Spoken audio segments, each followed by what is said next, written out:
Coucou à tous, bienvenue, c'est Algérienne dans la cuisine turque. Aujourd'hui, je suis avec la recette que je vous ai promise. Donc c'est la viande que je fais vite fait à la cocotte minute et ensuite je mets dans un plat et ça cuit tranquillement. Déjà, le plus important, vu qu'ici à la maison, mon mari veut pas en fait, il veut limite la viande fondante en bouche, il aime pas voilà, la viande où tu mâches et c'est infinissable. Donc ça c'est mort. Donc toutes mes viandes en général, quand je fais de la viande rouge comme ça, je passe toujours à la cocotte minute. Donc là j'ai pris de la maille creuse. Ici j'ai 1 kg de maille creuse que je vais mettre dans ma cocotte. J'ai rien dans la cocotte, j'ai ni d'huile ni rien. En attendant, on met juste la viande donc dans notre cocotte minute. Donc comme vous pouvez le voir, j'ai mis ma viande, j'ai allumé ma cocotte minute. Je vais la faire revenir jusqu'à qu'elle lâche son jus. Une fois qu'elle lâche son jus, je rajouterai les autres ingrédients qu'il me faut. Donc moi je fais toujours ça. Le sac kavurma en fait, en général, il se fait juste dans le plat et ça cuit très lentement. Je préfère passer par là. Je disais que le sac kavurma en fait, il se fait dans un plat spécial, un sac. Donc c'est comme un plat paella et en fait la viande elle cuit très lentement et voilà. Mais voilà, moi j'ai habitué mon mari comme ça, vu que je sais qu'il est très compliqué. J'ai trouvé la solution pour lui faire manger de la viande très tendre. Et voilà, je fais toujours ça. Donc là, je laisse comme ça ma viande. Je la fais revenir de temps en temps. Et vous allez voir, elle va lâcher tout son jus. Et ensuite, je vous montre la suite. Comme vous pouvez le voir, regardez, ma viande a lâché du jus. Voilà. En fait, ce que je vais vous proposer là, vous pouvez le faire qu'à la cocotte minute. Hein. Vous ne le transversez pas dans un autre plat. Mais moi, ça m'a pour tricher, ça m'a faire un sac kavurma bien tendre, je le mets dans l'autre plat après. Mais sinon, vous pouvez laisser comme ça, hein, dans la cocotte, vous faites tout cuire dans votre cocotte et c'est prêt. Hein. C'est la même chose, d'accord? Donc, quand ça lâche son jus comme ça, on va rajouter à peu près un petit peu d'huile. 1, 2, 3, 4 cuillères à peu près d'huile. Donc, j'ai rajouté mon huile. Là, je vais rajouter mes épices. Moi, je vais mettre de l'ail comme ça. Je vous l'avais déjà. Donc, vous mettez de l'ail n'importe, frais. Poudre, ce que vous avez à la maison. Donc tant que je l'ouvre, c'est des cubes comme ça en fait d'ail. Je vous l'avais déjà montré et puis vous l'émiettez. Ça vous fait comme de l'ail en poudre. Donc là j'ai mis du paprika pimenté. Je vais mettre du piment de paillettes comme ça, une cuillère, un peu de poivre. Je vais mettre du sel.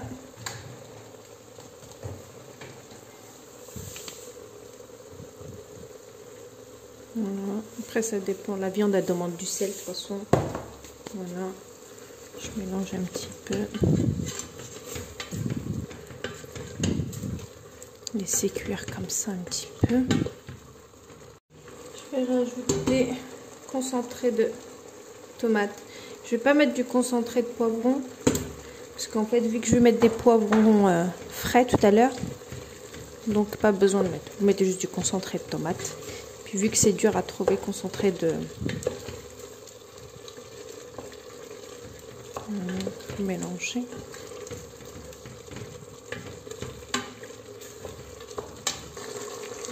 Là je vais attendre un petit peu. Je le laisse comme ça un petit peu à feu doux. Donc on laisse un petit peu à feu doux avant de rajouter des poivrons que j'ai coupés. Une petite tomate que j'avais au frigo qui traînait, je vais la rajouter. Si vous n'avez pas de tomate, c'est pas grave. Si vous en avez, vous mettez une ou deux. Voilà. Moi, c'est qu'elle traînait dans le frigo. Donc, regardez, j'ai laissé un petit peu cuire. Vous voyez, ma viande. Donc là, je vais rajouter mes légumes.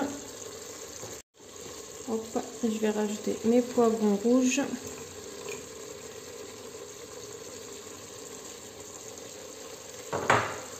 Les poivrons verts. Après, ça dépend. Vous pouvez mettre un de chaque. Moi, personnellement, j'en ai mis plusieurs. On aime bien quand c'est bien chargé de légumes. Et une tomate que j'avais qui traînait. Des fois, ça m'arrive de ne pas mettre de tomate. Hein. On mélange bien. Et là, je vais rajouter l'eau. Je vais couvrir ma viande. Je vais bien la couvrir d'eau chaude. Et je vais la laisser 15 à 20 minutes, d'accord? Après le sifflement, 15-20 minutes après le sifflement. Ensuite, je vais ouvrir et moi, je transverse dans mon plat paella. Et s'il manque de cuisson, justement pour absorber un petit peu l'eau, s'il y a trop de jus, et ben, je laisse tout doucement sur mon plat à paella. Mais vous pouvez tout laisser dans la cocotte et ne pas y toucher, hein, d'accord? Là, je rajoute de l'eau.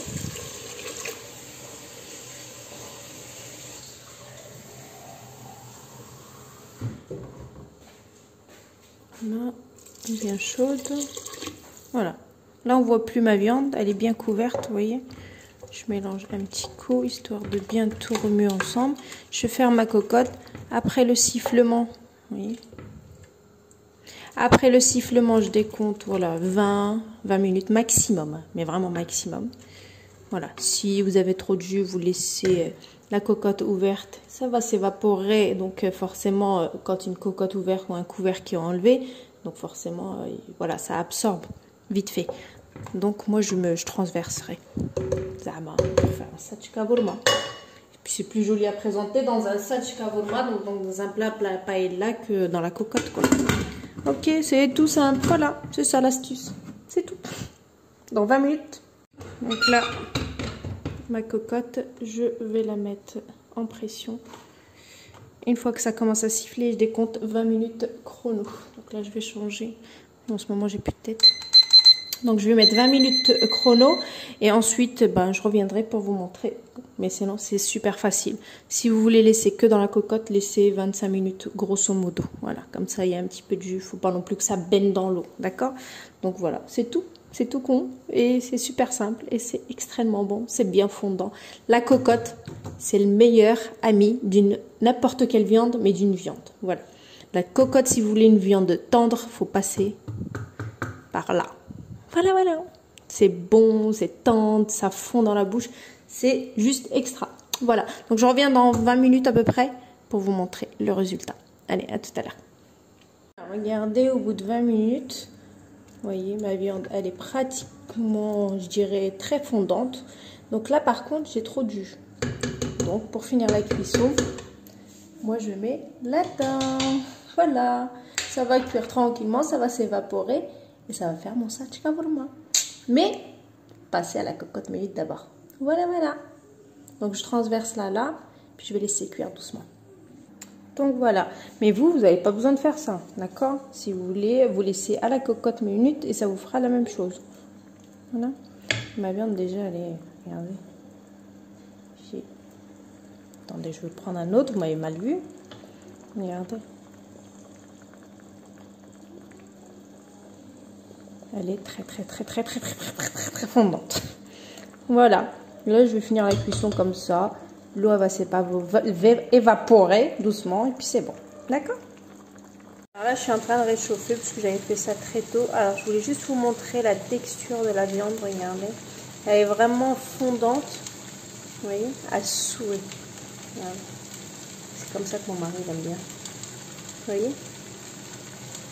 Voilà, elle se détache. Elle est bien fondante en bouche. Voilà, elle n'est pas élastique. Elle est vraiment parfaite de chez Arc. Bon, je ne vais pas tous les écraser, mais voilà, ça fait ça. Elle est vraiment top de chez top. Donc voilà, donc je vous poste la recette comme d'habitude. Je vous dis une très bonne réalisation. Et à bientôt pour une nouvelle recette. Voilà. Je vais remettre un là.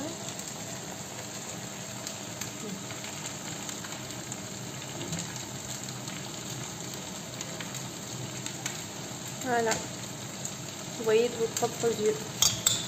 Super bonne.